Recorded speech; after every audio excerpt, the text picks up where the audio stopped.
Alina Yabba has announced that they are working constantly around the, if you take the word clock, delete the L, she is constantly working around it. When she's not appearing on podcasts, cable news stations like Fox, OAN, Newsmax, etc., and running around Mar-a-Lago. But that aside, as I said, she is working full-time on the, did you get the joke? Do I need to repeat it? C-L, no L, nonetheless, O-C-K. Alina, that amount, is there any Hail Mary pass that circumvents the reality that that money has to be paid, whether it's in a bond or in cash, before you can go to the appellate process? Is there any workaround at all? So there's a couple things, right? And I'll speak generally. You can post a bond, which is an option. You can tell the judge that you should set aside the verdict because it's insane, which this is. Will you be asking him to do that? Those options are on the table. I will never show my cards, Martha. You know I'm too good to do that. But I will tell you that we have a great team. I'm proud of our team, and we're working around the clock to figure out what strategically is the best move. One thing I can tell you is that her goal of tearing down the Trump organization, her goal of tearing down the individuals that work so hard, including on his campaign, his family, and the list goes on and on, her goal is frankly not going to succeed. That's all I'm willing to say. What is? Andy McCarthy wrote this in National Review. Just a quick thought on this before I let you go, Alina, if I may. He said, to my mind, it's unlikely that Trump's appeal will result in a clean win for either side. The realist in me is not banking on a sweeping appellate win for Trump. I anticipate that he will get material relief in terms of the dollar amount, but I wouldn't hold my breath on the rest of the penalties, and those penalties matter a lot. What do you say to that? I say that I welcome him to be part of the legal team if he thinks he knows the case better than the team that tried it for 11 weeks. I've been on this case for the better of 3 years. I can tell you right now, there are truly no facts that support any of these decisions. And that, again, I can say will be made very clear in our appeal. Well, we also have to be deeply concerned about the possibility, I would say probability, but I obviously don't know, that he still has highly classified documents that he could sell to the highest bidder, putting our members of our national security forces at risk. So, yeah, it's a bit of a mess. My personal hope is that he has to pay but can't come up with all the money, so the judge puts a bunch of his properties, including E. Jean Carroll Tower, I'm sorry, that's premature, Trump Tower, in receivership and then, you know, giving it to E. Jean. That's sort of what I hope happens. But we're just going to have to see how this plays out. The good news is, no matter what, it has to be paid. He can't get out of it.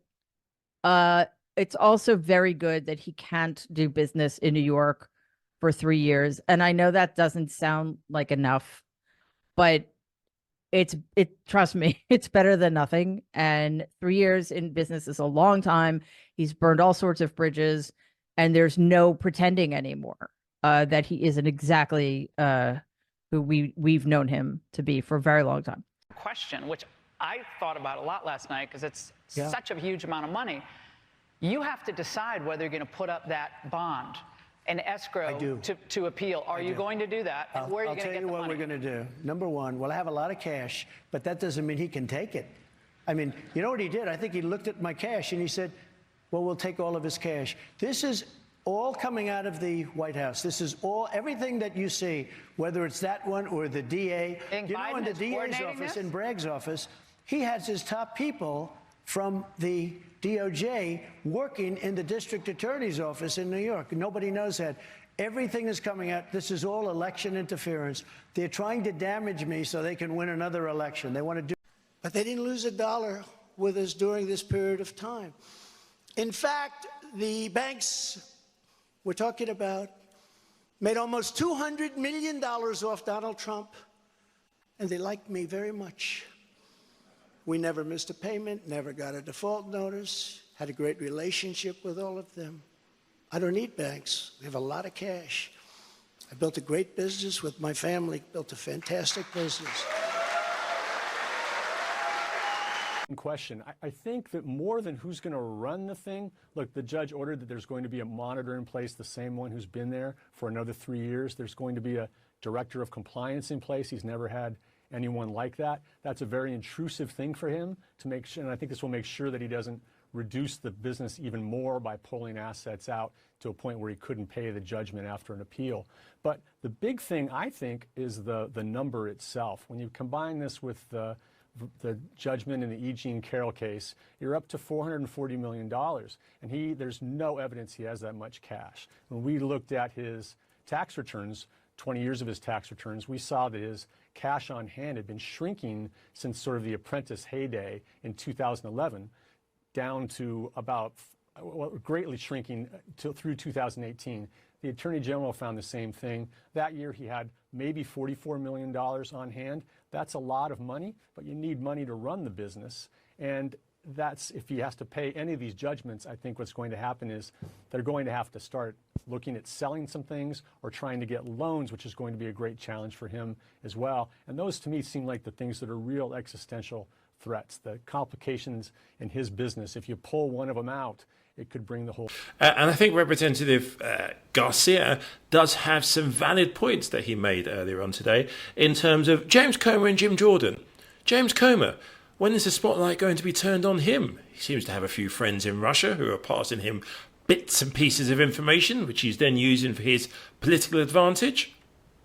Well, I agree that we have a lot of unanswered questions, but I mean, the biggest question to those of us on the committee, and I think, and our chairman, Jamie Raskin, has said as much as well, is why is James Comer working with possibly Russian intelligence agencies through this completely debunked theory? Why do we keep getting witnesses in front of our oversight committee that end up being Chinese spies or discredited people that are out there saying essentially lies that can't provide a shred of evidence against the president? So I get more and more worried every single day about what James Comer's motivations are in leading this whole impeachment discussion. And I'm also concerned why James Comer in the past has referred to Ukraine as some sort of adversary to the United States. And so this is very concerning. I think we have essentially this impeachment process that really has no evidence. They should end this now. That is our call to them,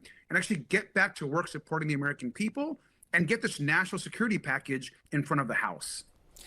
Jared Moskowitz of Florida. Congressman, thanks so much for joining us. You just heard Chairman Jim Jordan say this revelation doesn't change the accusations in their impeachment probe of President Biden. How do you respond to that? Well, thanks, Will. Thanks for having me. Well, first of all, the magical 1023 form, right? 1023, which apparently also happens to be the same combination that James Comer has on his luggage, right? The information in that form, it's all made up. It was all a lie, right? And in fact, it was information that was passed to the informant from Russian intelligence. Now, by the way, this is the second informant that James Comer and company has relied on that has also been indicted. This is the second informant that they've used that has been indicted. The first one, let's not forget, right, was a Chinese foreign agent that was doing business with the Iranians and the Libyans. They're coming and saying, Wolf, that this doesn't change anything. You know why it doesn't change anything?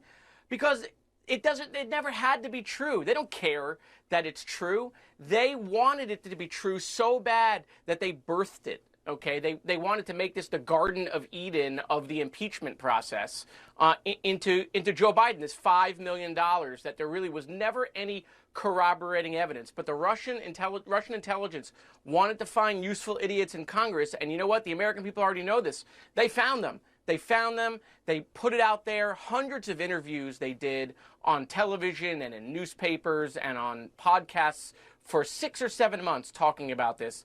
And it was all fake. It was all false. The impeachment inquiry should end, period. And at this stage, if I had a coin, I'd flip it and go, heads or tails? Do you want me to reflect Fox as a spin in the BS? Or would you just like the Marjorie Taylor Greene urinal? Heads it is. True. Do you pray regularly? I pray. I pray.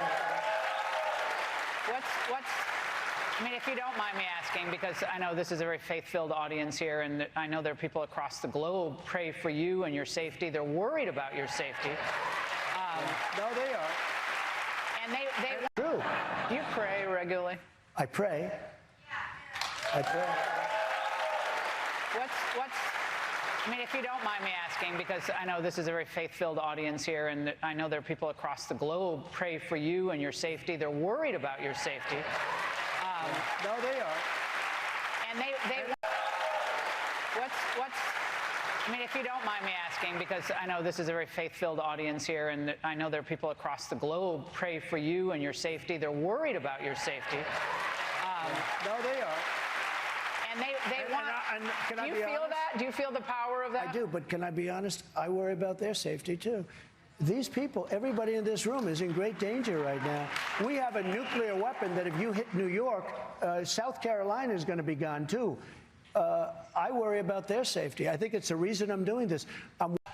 No, we're going to take over Washington, D.C. We're going to federalize. We're going to have very powerful crime, and you're going to be proud of it again. We're going to take. I hear a lot, this question I'm asked a lot, that Jill Biden is everywhere. She's campaigning everywhere for Joe Biden, and she did in 2020. Will we see more of your secret weapon? Yeah. For those of us who know your wife, Melania, will we see more of her this time around? Given her ability to speak so many languages, her ability, he was so wonderful with children and everyone. And I think a lot of people here want to see more of her. They love her, I'll tell you. They do. Will we? So, and you know her. She's a very brilliant person. She speaks many languages, the whole thing. Sorry, this comment about New York is just made. Can we rewind that? What do you think? I mean, if you don't mind me asking, because I know this is a very faith-filled audience here, and I know there are people across the globe pray for you and your safety. They're worried about your safety. No, they are. And they want. Do you feel that? Do you feel the power of that? I do, but can I be honest? I worry about their safety too. These people, everybody in this room is in great danger right now. We have a nuclear weapon that if you hit New York, South Carolina is going to be gone too. I worry about their safety. I think it's the reason I'm doing this. Grandeur. When it comes to his mounting legal issues, he likes to portray himself as a martyr, a victim of political persecution. Just a few months ago, he was comparing himself to a truly historic figure. I'll tell you what, I don't mind being Nelson Mandela because I'm doing it for a reason. I'm doing it for a reason. Doing it for a reason. We got to save our country from these fascists, these lunatics that we're dealing with. They're horrible people. Nope. Now, I could easily go into the countless ways that Trump is nothing like Mandela, but who has the time? And just last night, Trump made yet another inapt comparison.